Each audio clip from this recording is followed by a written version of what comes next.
اللہ تعالیٰ نے شہد کی مکھی کو حکم دیا ہے کہ وہ پہاڑوں، درختوں اور لوگوں کے گھروں میں چھتے بنائے اور پھلوں کا رس چوس کر جو ہے وہ اپنے راستوں پر چلتی رہے. اور پھر شہد کی مکھی کے پیٹ میں ایک مشروب نکلتا ہے، میں سے ایک مشروب نکلتا ہے جو مختلف رنگوں کا ہوتا ہے اور اس میں لوگوں کے لیے شفا ہے. اور بے شک اس میں غور و فکر کرنے والے لوگوں کے لیے نشانی ہے. یعنی ہمیں اللہ تعالیٰ کی نعمت کا پتہ دے رہی ہے یہ، اور ہمیں یہ بتا رہی ہے کہ اللہ تعالیٰ کی نعمتیں لا تعداد ہیں، لا محدود ہیں، اور ان نعمتوں میں اللہ تعالیٰ نے کائنات کی ہر مخلوق کے لیے فائدہ ہی فائدہ رکھا ہے. آئیے غور کریں کہ اس چھوٹی سی مکھی کو اللہ تعالیٰ نے کیسے کیسے کمالات سے نوازا ہے. ہر چھتے میں، ٹھیک ہے، ہم دیکھتے ہیں کہ کیسے کیسے یہ کمال کا کیڑا ہے. ہر چھتے میں ایک ملکہ ہوتی ہے، سب مکھیاں اس کے حکم کی پابند ہوتی ہیں. یہ چھتے میں مختلف فرائض سر انجام دیتی ہیں اور ایک دوسرے سے پورا تعاون کرتی ہیں. چھتے کی مثال ایک منظم فوج یا ایک مہذب معاشرے جیسی ہے. یعنی ایک چھتے کی بھی ایک چھوٹی سی دنیا ہے اور اس میں ایک ملکہ ہوتی ہے، ملکہ مکھی، اور جو ہے وہ سب مکھیاں اس کا حکم مانتی ہیں اور سب مل کر ایک دوسرے کے ساتھ کام کرتی ہیں. وہ کام کیا ہے؟ یعنی شہد کی تیاری. شہد کی مکھی صرف 12 دن کی عمر سے اپنا کام شروع کر دیتی ہے. چھتے میں کچھ مکھیاں کارکن قسم کی ہوتی ہیں. یہ پھولوں سے رس جمع کرتی ہیں اور پھر اس رس سے شہد تیار کرتی ہیں. یہ اپنے چھتے سے میلوں دور چلی جاتی ہیں مگر نہ راستہ بھولتی ہیں اور نہ کسی دوسرے چھتے میں داخل ہوتی ہیں. یہ رس جمع کرنے کے لیے صرف صاف ستھرے اور مفید پھولوں کا انتخاب کرتی ہیں. تو پہلے ہم نے ملکہ مکھی کے بارے میں پڑھا، اور اب کارکن مکھیاں کیا کرتی ہیں؟ پھولوں سے رس جمع کرتی ہیں اور اس سے شہد بناتی ہیں، اور اپنے چھتے سے چاہے جتنی مرضی دور چلی جائیں لیکن واپس اپنے چھتے میں ہی آتی ہیں اور صاف ستھرے اور مفید پھولوں کا انتخاب کرتی ہیں. ٹھیک ہے جی. گندے اور بدبودار پھولوں پر نہیں بیٹھتی. اگر کوئی مکھی غلطی سے کسی ایسے پھول کا رس لے آئے تو شہد کا معیار برقرار رکھنے والی مکھیاں اسے چھتے میں داخل نہیں ہونے دیتی. معیار برقرار رکھنے والی مکھیاں چھتے میں داخل ہونے والی ہر مکھی کو چیک کرتی ہیں کہ چھتے میں آنے والی مکھی صاف ستھرے پھولوں کا رس لے کر آئی ہے یا بدبودار پھولوں کا رس. یعنی سب مکھیاں مل کر کام کرتی ہیں، اور اس کے بعد جو ہے وہ کارکن مکھیاں کیا کرتی ہیں؟ رس جمع کرتی ہیں. اور جو معیار برقرار رکھنے والی مکھیاں ہیں وہ کیا کرتی ہیں؟ وہ گندے اور بدبودار پھولوں پر نہیں بیٹھتی. اور اگر کوئی اس طرح سے گندے پھولوں کا رس لے آئے کوئی مکھی تو اسے معیار برقرار رکھنے والی مکھیاں چھتے میں داخل ہونے نہیں دیتی. بعض مکھیاں چھتے کی حفاظت اور پہرے داری پر مامور ہوتی ہیں، یعنی لگی ہوتی ہیں، جو اجنبی مکھیوں اور دوسرے کیڑے مکوڑوں سے چھتے کی حفاظت کرتی ہیں. یعنی ان کے چھتے میں کوئی اور کیڑا یا کیڑا مکوڑا داخل نہیں ہو سکتا. کچھ مکھیاں نئے پیدا ہونے والے بچوں کی دیکھ بھال اور تربیت پر مامور ہوتی ہیں. ٹھیک ہے جی. یہ کون سی ہو گئی؟ تربیت اور دیکھ بھال کرنے والی مکھیاں. ہم نے کون سی پڑھی ہے؟ ملکہ مکھی پڑھی ہے، کارکن مکھی، اس کے بعد پہرے دار مکھی، اور اس سے پہلے معیار برقرار رکھنے والی مکھی، اور آخر میں دیکھ بھال اور تربیت کرنے والی مکھی. یہ بچوں کو کھلاتی پلاتی اور اڑنا سکھاتی ہیں. ٹھیک ہے جی. شہد کی مکھی کا چھتا اعلیٰ کاریگری اور بہترین مہارت کا نمونہ ہے. اس کا ہر خانہ مسدس یعنی 6 کونوں والا ہوتا ہے اور تمام خانوں کی پیمائش بالکل برابر ہوتی ہے. ان میں معمولی فرق بھی نہیں پایا جاتا، گویا ان کو کسی نے انجینئرنگ کی اعلیٰ تعلیم دے رکھی ہو. ماشاءاللہ.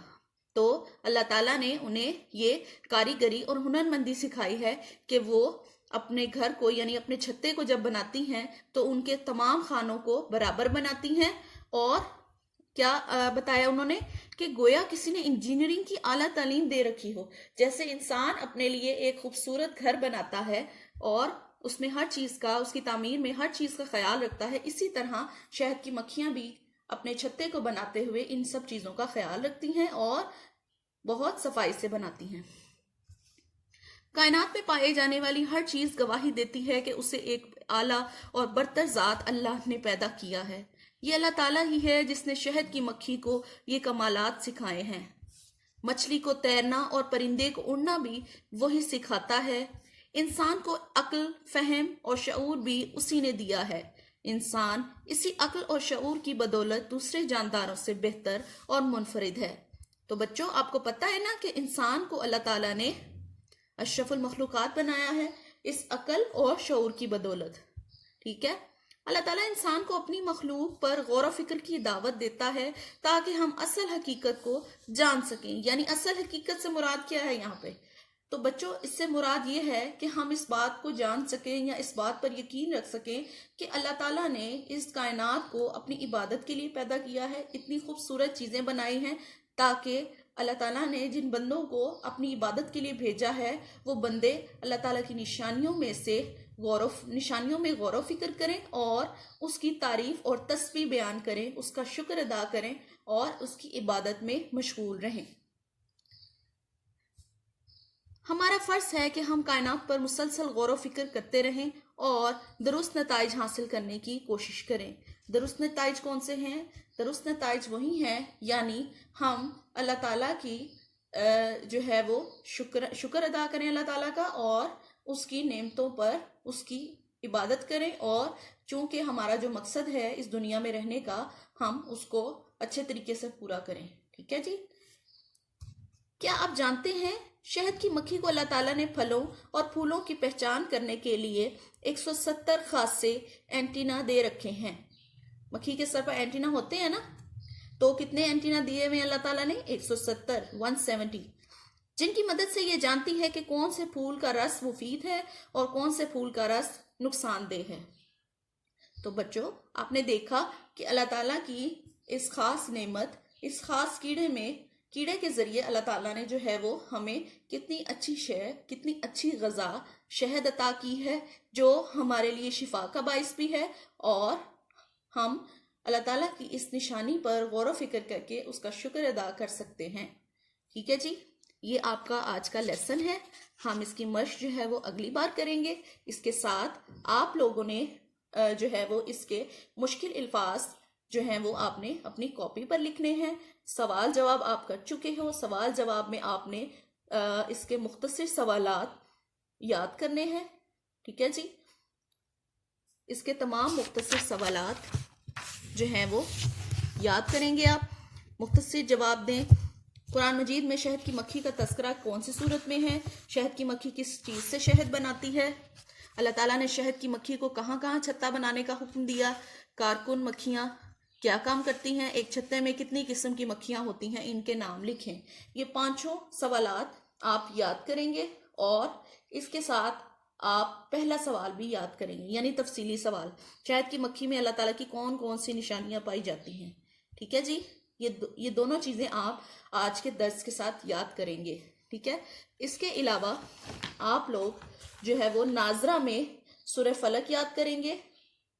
سورہ فلق آپ کے صفحہ نمبر 24 پر موجود ہے، ٹھیک ہے جی؟ یہاں سے آپ نے سورہ فلق یاد کرنی ہے۔ اس کے علاوہ سورہ فلق کے ساتھ ساتھ آپ نے کلمے یاد کرنے ہیں، پہلا کلمہ، دوسرا کلمہ اور تیسرا کلمہ، ٹھیک ہے؟ اور دودھ پینے کی دعا یاد کرنی ہے۔ یہ تینوں چیزیں آپ کے ناظرے کا حصہ ہیں، آپ نے یہ یاد کرنی ہے، اور ساتھ ہی ساتھ پڑھائی اور اپنے لیسن کو بھی یاد کرنا ہے، یعنی تینوں مختصر سوالات اور سوال نمبر 1، تفصیلی سوال نمبر 1 آپ نے یاد کرنا ہے۔ اس کے ساتھ ہی آج کا درس ہمارا ختم ہوتا ہے۔ اپنا بہت سارا خیال رکھیے گا۔ اللہ حافظ۔